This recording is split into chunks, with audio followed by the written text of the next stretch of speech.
Hola, c'est Stéphie, j'espère que tu vas bien. Bienvenue sur ma chaîne où je te parle de l'Espagne, de comment on y vit et comment en profiter lorsque tu la découvres. Aujourd'hui, on est parti pour une nouvelle légende de Séville. J'avais déjà fait une première vidéo qui racontait la légende du trésor du Carambolo. Elle apparaît en petit lien ici, n'hésite pas à aller la découvrir. En tout cas, pour aujourd'hui, c'est parti.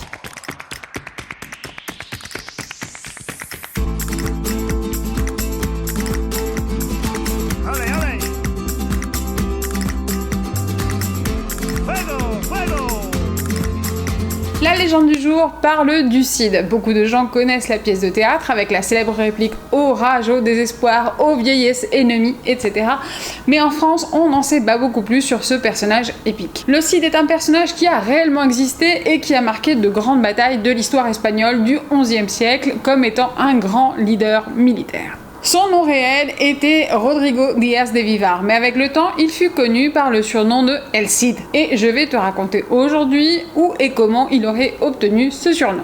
À l'époque des Taïfas, après l'explosion d'Al-Andalus, le roi Almotamid de Séville était ami de Don Alfonso de Castille, à qui chaque année il payait un impôt ou tribut en échange d'un accord de paix et de protection contre d'éventuelles attaques d'ennemis extérieurs. Et le roi castillan envoyait ses représentants pour se charger d'encaisser le tribut qui consistait en 10 quintaux de pièces d'argent, 10 mules et 10 chevaux. Il y avait un castillan jeune homme d'à peine 18 ans appelé Rodrigue Díaz, fils d'un noble du village de Vivar qui s'était distingué dans la cour de Burgos pour son haut sens de l'honneur qui l'amena dès ses 16 ans à défier et tuer le terrible lieutenant du roi nommé Comte Lozano qui avait osé offenser son vieux père. Ainsi, le jeune Rodrigue figurait déjà parmi les paladins les plus remarquables de Castille et le roi Alfonso qui venait de monter sur le trône lui donna la mission de venir à Séville pour relever les tribus de l'an cours de 1080. Rodrigue Díaz de Vivar partit de Burgos accompagné d'une troupe de 100 lanciers et arriva à Séville où il fut très bien accueilli par le roi Almotamid qui l'hébergea dans son propre palais d'été qui se situait à l'emplacement de l'actuel couvent de San Clemente.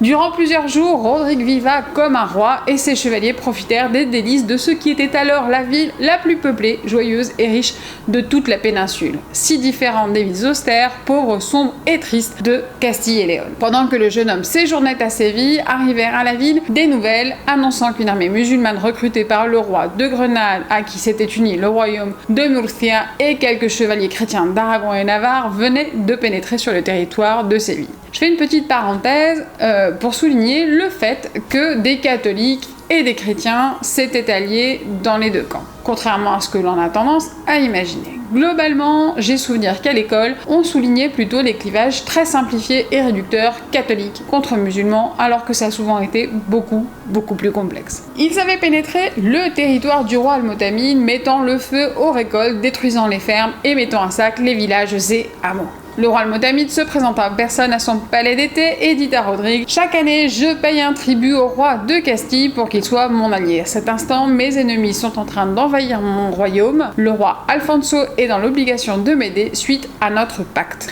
Ce à quoi Rodrigue répliqua qu'il avait déjà envoyé sa troupe se préparer et qu'ils étaient sur le départ attendant son ordre. Rodrigue et ses 100 cavaliers se dirigèrent à la rencontre de l'armée de l'envahisseur. En arrivant, il dressa les étendards de Castille et envoya un parlementaire pour sommer aux troupes adverses, au nom du roi Alphonse VI dont il affichait les couleurs, de se retirer des terres de Almotamid qui étaient sous sa protection. Le comte de Barcelone, qui était le plus puissant des chrétiens, qui aidait le royaume de Grenade, reçut l'ambassade de Rodrigue avec des signes de moquerie et dédain. En effet, ça lui paraissait ridicule que le jeune Rodrigue, avec seulement 100 cavaliers, ose lui demander à lui de retirer son armée de plus de 1000 Aragons et plus de 5000 morts de Murcia et Grenade. Le comte de Barcelone congédia le parlementaire en lui disant c'est bon. Dites à ce gamin de Vivar qu'avant de jouer à la guerre, il devrait attendre que la barbe ne lui pousse. Quand le messager répéta les mots du comte de Barcelone, Rodrigue serra les dents et les fit grincer de pure rage. Il proclama les mots suivants. Je jure qu'avant que ne me pousse la barbe, j'arracherai la sienne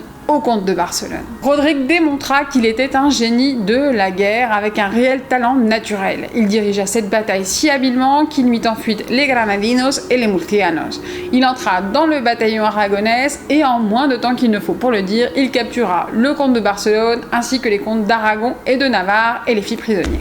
Il semblerait que cette bataille, la bataille de Cabra, fut la première fois que s'utilisa une nouvelle tactique inventée par le génial Rodrigue, connu dans la technique militaire comme la tornade castillane. Elle consiste à pénétrer un flanc ennemi de front, puis ensuite avec une grande rapidité faire tourner la troupe de choc et retourner au point de départ pour attaquer de nouveau, mais cette fois en attaquant les ennemis par derrière qui ne se rendent pas compte du changement de direction des adversaires. C'est une manœuvre de cavalerie qui s'utilisa depuis cette date jusqu'au 19e siècle. Rodrigue, une fois l'ennemi en fuite et les comtes prisonniers, attrapa par la barbe le comte de Barcelone et l'arracha d'un coup comme il l'avait juré. Puis il la conserva dans un petit sac qu'il accrocha à son cou, il la porta de longues années comme souvenir de cette bataille. Tard au Parlement, il la montrait à qui voulait voir la couleur de la barbe du comte de Barcelone. La bataille achevée avec une victoire totale, Rodrigue examina un problème politique, religieux et militaire qui affectait sa conscience. Que faire des prisonniers? Sans nul doute, il livrerait les prisonniers murcianos et granadinos qui avaient saccagé, détruit et tué sur les terres du roi de Séville à Al-Motamid afin que celui-ci obtienne une indemnisation des dommages causés ou les punisse comme avertissement à ses ennemis. Par contre, l'idée de remettre des catholiques au roi musulman lui répugnait en tant que chevalier chrétien. Après ces considérations, Rodrigo de Vivar décida de libérer les comtes chrétiens qu'il obligea de jurer qu'ils ne prendront plus les armes contre Castille ou un de ses alliés. Depuis le village de Cabra où avait eu lieu la bataille, Rodrigue organisa le retour triomphal à Séville. Il entra dans la ville par la porte de Cordova qui se situe aujourd'hui sur la Ronda de Capuchino. À cheval et accompagné de ses 100 cavaliers avec les bannières sur les lances et suivi par tous les prisonniers morts et des bêtes de charge portant les biens que les ennemis avaient volés dans les villages du royaume de Séville. C'est alors sur le parcours entre la porte de Cordoue jusqu'au palais que les habitants de Séville se pressaient dans les rues pour acclamer Rodrigue avec ces mots Sidi Rodrigo, qui veut dire Sire Rodrigo en langue arabe. Alors que de nombreux chrétiens vivant dans la ville lui criaient en latin Campi Doctor, qui signifiait que Rodrigue était un sage en bataille rangée. Le résultat de ces acclamations est que depuis ce jour, Rodrigue de Vivar prit le surnom, ou plutôt le titre honorifique de El Cid Campeador. Sidi s'étant transformé en Cid et Campidoctor en Campeador.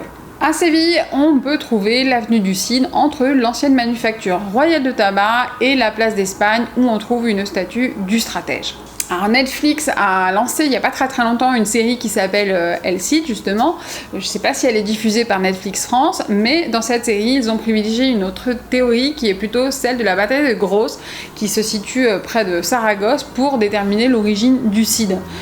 C'est vrai qu'en termes de date, c'est peut-être un petit peu plus crédible. Par contre, la technique de la tornade castillane viendrait plutôt de la bataille de Cabra. Voilà, c'est terminé pour aujourd'hui. J'espère que cette vidéo t'a plu. Si c'est le cas, n'hésite pas à mettre un pouce bleu à la vidéo, à t'abonner, cliquer sur la petite cloche pour te tenir informé des nouvelles vidéos à venir. Laisse un petit commentaire, ça fait toujours plaisir.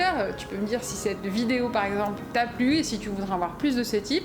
Tu peux également partager cette vidéo et me suivre sur Instagram. Merci d'avoir suivi jusqu'au bout, je te dis à très bientôt. Hasta luego!